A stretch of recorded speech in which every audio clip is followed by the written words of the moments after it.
प्यारे बच्चों, आज मैं नागरिक शास्त्र के भाग 1 अध्याय 3 समकालीन विश्व में अमेरिकी वर्चस्व के अंतर्गत अमेरिकी वर्चस्व की प्रमुख घटनाएं बताएंगे।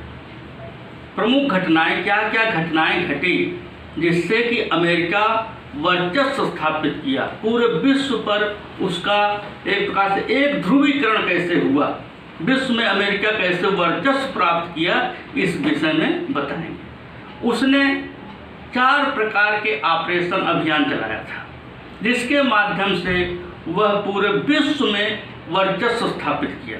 पहला ऑपरेशन था ऑपरेशन डेजर्ट स्ट्रॉन्ग, दूसरा था ऑपरेशन एंड्यूरिंग फ्रीडम, तीसरा था ऑपरेशन इनफाइनाइट रिच और चौथा था ऑपरेशन इराकी फ्रीडम।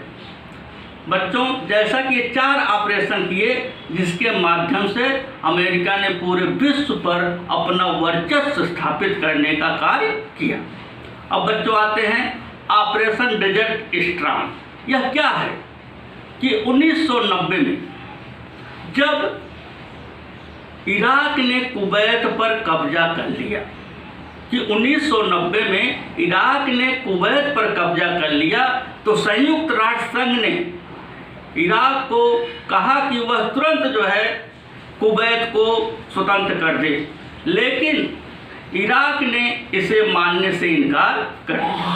अंततः संयुक्त राष्ट्र संघ ने जो है अमेरिका को यह आदेश दिया कि वह जो है सीधे तौर पर इराक पर हमला करे, जिसको जो है देखते हुए अमेरिकी सैनिकों ने जो है सीधे कार्रवाई करने का जो आदेश संयुक्त राष्ट्र संघ द्वारा दिया गया था उसका पालन करने के लिए उन्होंने कार्य करना शुरू कर दिया।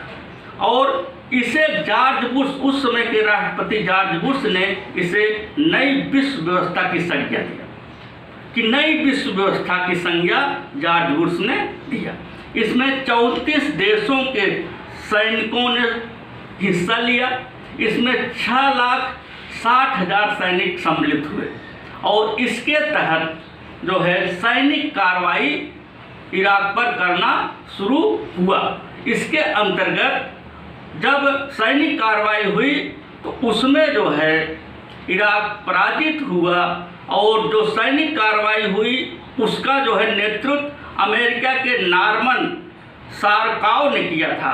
तो इस तरह से इसको जो है अमेरिका ने सीधा प्रसारण दूरदर्शन पर किया, टीवी पर किया।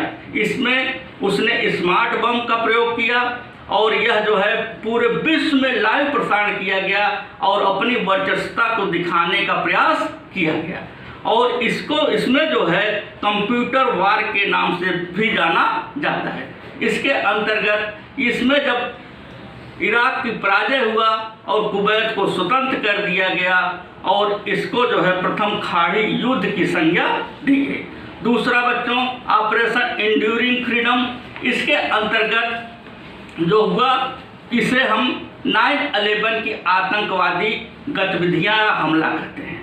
इसमें 11 सितंबर 2001 को अरब के 19 अपहरणकर्ताओं ने 4 अमेरिकी विमानों को अपहरण किया और उसे अमेरिका को तबाह करने का प्रयास किया गया और उन 4 विमानों के तहत पूरे अमेरिका में हमला करने का प्रयास किया गया। इसके अंतर्गत जो है पहला विमान वर्ल्ड ट्रेड सेंटर के उत्तरी इमारत पर टकराया गया, दूसरा वर्ल्ड ट्रेड सेंटर के दक्षिणी इमारत पर टकराया गया, तीसरा जो था विमान वह अमेरिकी रक्षा विभाग का मुख्यालय पेंटागन के इमारत पर टकराया गया और चौथा विमान जो है कांग्रेस के मुख्य इमारत पर टकराने का प्रयास किया गया, लेकिन वह विफल हो गया। वह जो है विमान पेंसिल्वेनिया के खेत में जाकर गिरा।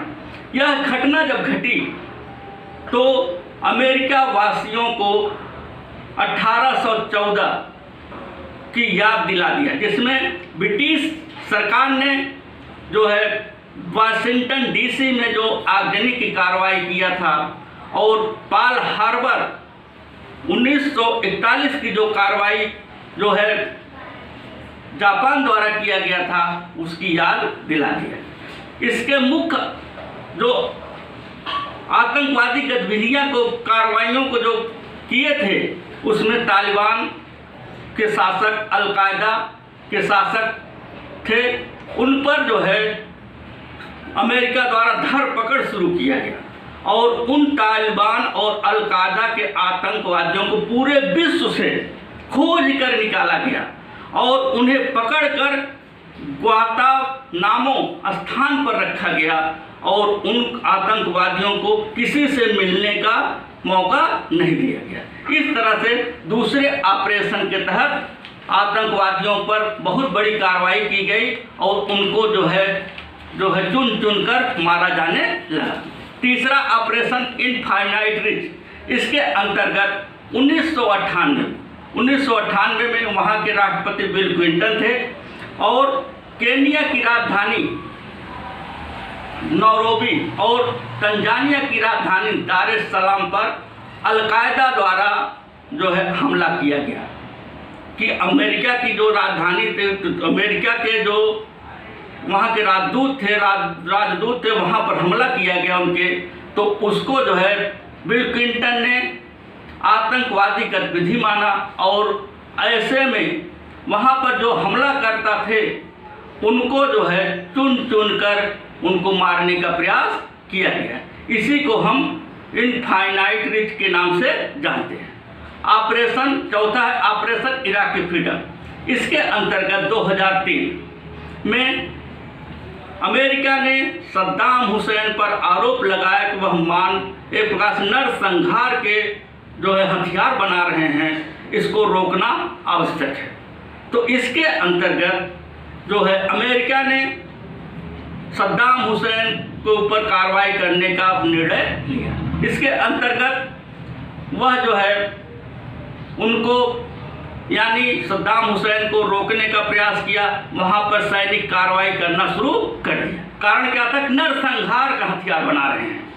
और उसके तहत 2003 में अमेरिका के और उसके 40 सहयोगी जो है देशों ने इराक पर हमला किया और वहाँ पर जब हमला किया तो ऐसी स्थिति में सद्दाम हुसैन या इराक की पराजय होती है। उस पराजय के अंतर्गत जो है सद्दाम हुसैन को एक प्रकार से छिप जाता है, भाग जाता है, कहीं छिप जाता है बंकर में, तो उसको जो है पकड़ने का प्रयास करते हैं लेकिन विफल होते हैं। लेकिन दिसंबर 2006 में उसे जो है पकड़ लिया जाता है और 30 दिसंबर 2000 को उसे फांसी की सजा दी जाती है। इस तरह से 4 ऑपरेशनों के तहत अमेरिका अपने वर्चस्व की पूरे विश्व में स्थापित करने का प्रयास करता है। बच्चों, मैं आपको आज अमेरिका द्वारा प्रमुख सैनिक कार्रवाइयाँ बता रहा हूँ। कौन कौन सी ऐसी सैनिक कार्रवाइयाँ की जिससे पूरे विश्व में जो है वो अपना वर्चस्व स्थापित करने का प्रयास किया। पहला था इस्लामिक स्टेट ISISI। इसके अंतर्गत जो इसका प्रमुख था अबू बकर अल बगदादी, इसको जो है अमेरिकी सैनिकों द्वारा मार गिराया गया। दूसरा था अल-कायदा, जो कि अल-कायदा का प्रमुख जो था वह तो ओसामा बिन लादेन, जो कि 9/11 का मुख्य साजिश करता था, उसको भी जो है मई 2012 में मार गिराया गया। और तालिबान के आतंकवादी मोहम्मद उमर, जो कि अफगानिस्तान में प्रमुख था, अफगानिस्तान में आतंकवादी गतिविधियां कर रहा था, इसे भी अमेरिकी सैनिकों द्वारा मार गिराया गया। अमेरिका इसके अलावा बहुत से ऐसी सैनिक कार्रवाइयाँ किया जिसके द्वारा वह अपने पूरे विश्व में वर्चस्व स्थापित करने का प्रयास किया। अमेरिका और ईरान के बीच, जैसा कि बच्चों आज जानते होंगे कि अमेरिका और ईरान के बीच वर्तमान समय बहुत विवाद चल रहा है और उस पर ईरान के ऊपर अमेरिका द्वारा आर्थिक प्रतिबंध भी लगा दिया गया है। और इसका प्रमुख नेता जो कि ईरान का प्रमुख नेता था कासिम सुलेमानी, उसे जो है 3 जनवरी 2020 को बगदाद में जो है अमेरिकी सैनिकों द्वारा मार दिया गया। इस तरह से पूरे विश्व में अमेरिका अपना सर्वोच्चता, अपनी वर्चस्वता स्थापित करने का प्रयास कर रहा है। इस तरह से बच्चों जानते ही होंगे कि वर्तमान समय में अमेरिका ही एक ऐसा देश है जो कि पूरे विश्व में अपना वर्चस्व स्थापित करने का कार्य कर रहा है, और उसका मुकाबला करने के लिए आज अभी जो मैं बता रहा हूँ, कोई भी देश अभी सक्षम नहीं है। बच्चों, यह जो है आज का चैप्टर समाप्त होता है। कल जो है अगला चैप्टर पढ़ाएंगे। धन्यवाद।